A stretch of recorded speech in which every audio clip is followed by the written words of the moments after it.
Good morning, esteemed judges and my esteemed audience. So it is a common perception amongst the Indian ophthalmologists that HSK is a disease of the West. And this common perception or misconception is due to the fact that there are very few studies in literature on HSK in India. We have very less presentations. Even in AIOC, there's hardly anything on HSK. And except for dendritic keratitis, most of the ophthalmologists, comprehensive ophthalmologists, find it difficult to make a diagnosis of other types of herpes simplex keratitis. So the aim of this present study was to report the clinical types, treatment pattern, and outcome. So this was a retrospective study over 4 years where we included new patients of herpes simplex keratitis, and we classified it according to the latest classification of Chodosh and Wong. So we had 172 patients. There was a male preponderance. We had patients from all age groups, but majority of the patients were from their 30s and 40s. Of all the types of stromal keratitis, of all these types of HSV keratitis, HSV stromal keratitis without ulceration, that is the immune stromal keratitis, was the commonest, followed by epithelial and endothelial keratitis, and lastly was stromal keratitis without ulceration. That was the necrotizing keratitis. If you look at the age group, the youngest patients were stromal keratitis without ulceration, the immune keratitis group, and the oldest patient was patients with endothelial keratitis. If you look at the treatment pattern, all the patients were treated by acyclovir, but there was a lot of variation in the treatment pattern. For example, in endothelitis, you can see that both topical and oral antivirals were used. Also, twice a day prophylactic dose and 5 times a day therapeutic dose has been used. However, as per corticosteroids, where we used 1% prednisolone acetate, it was much more uniform. Most of the patients with endothelitis were treated with prednisolone acetate, while no patients with epithelial keratitis was treated. Again, there was a lot of use of topical antibiotics. You can see even in endothelitis, there were few patients that were treated with topical antibiotics. Some patients with immune keratitis were also treated with topical antibiotics. Some patients required surgical treatment, and this included therapeutic PK in 1 patient, tarsorrhaphy in 2 patients, and cyanoacrylate adhesive with or without MMG in 6 patients. If you look at the treatment outcome, more than 2/3 of the patients healed, and there was a 40% was lost to follow-up, and in 4 cases we had, 3 cases we had secondary bacterial and fungal keratitis, and 1 patient there was perforation. If you look at the improvement in visual acuity, the maximum improvement was seen in stromal keratitis without ulceration, and the worst was with stromal keratitis with ulceration. There were 21 episodes of recurrence in 16 patients. The most common recurrence pattern was stromal keratitis without ulceration. Those who had primary epithelial keratitis had equal chances of recurring as epithelial or stromal keratitis without ulceration. Those had stromal keratitis without ulceration, that equal chances mostly they recurred as stromal keratitis without ulceration, but some also recurred as with ulceration, epithelial disease or endothelial disease. Similarly, this kind of variation was also seen in endothelitis.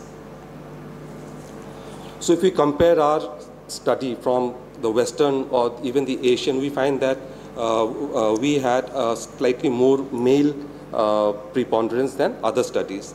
Stromal keratitis was without ulceration was the commonest. This is in contrast to the Western literature where it is with ulceration. But because stromal keratitis with ulceration, in India, we need to distinguish it from bacterial and fungal. So this requires PCR and virology, which is not widely available. So it's probable that it is underreported out here. There are very established treatment guidelines for treatment of HSK. But in our study and also in other studies, we find that oftentimes these guidelines are not adhered to. So in conclusion, we had younger patients. So there's a lifetime risk of ocular morbidity. However, stromal keratitis without ulceration was the commonest type. So visual impairment, and they had the better visual recovery. So lifetime visual impairment is probably low, which is very optimistic. And within a center, there should be much more uniform treatment pattern and adherence to the existing guidelines. Thank you. Thank you very much. The study is really a good one.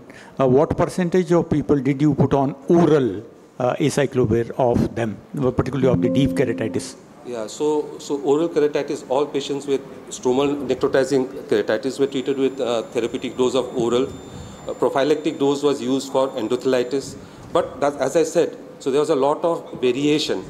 So around 50 to 55% patients were treated with oral acyclovir. Some were treated both with topical and oral. So this kind of variation was there. Okay, that's usual pattern. One more question or query is that why did not you put them on fluorometholone, which is non-penetrating, rather than prednisolone that has additional penetration and side effects of the penetrating? See, the guidelines do not talk about fluorometholone. I've used fluorometholone, but that as to prevent recurrence by putting the patients, once they heal, and putting them on fluorometholone for a very long time. But as primary treatment, neither does the HEAD study or the AAO guidelines or the guidelines from Australia. They say that they do not talk about fluorometholone as a primary, and this is because it's still mostly surface drug. Endothelitis, then stromal keratitis, usual ulceration, they are deeper. So the treatment of choice is prednisolone acetate, and that's what we have adhered to. Oh, thank you. Thank you, Dr. Samrat. That was an excellent study and good data getting out from India here now. I would also like to ask, was there anything else used apart from acyclovir, like oral ganciclovir, or topical ganciclovir, or oral valacivir? No, like in my center, we are not using topical ganciclovir or oral Valaciclovir. Sorry, valaciclovir. So we are not using this. Because all patients were treated with these days that is also rampantly being used. So yeah, they are being rampantly used. That is true. And why we are not using ganciclovir? So that's the question. The ointment is there. It's a lesser twice dose. A day. I still feel very comfortable with acyclovir. It usually works. There are talks about acyclovir resistance. We still don't have enough literature to show how much of acyclovir resistance it is. It is very safe drug. You can give it in any age group. So still maybe after publishing this study, we can step up to studying the differences between acyclovir and topical. Yeah, so suppose I would be very encouraged to do so if I find that I can prove an acyclovir recalcitrant patient.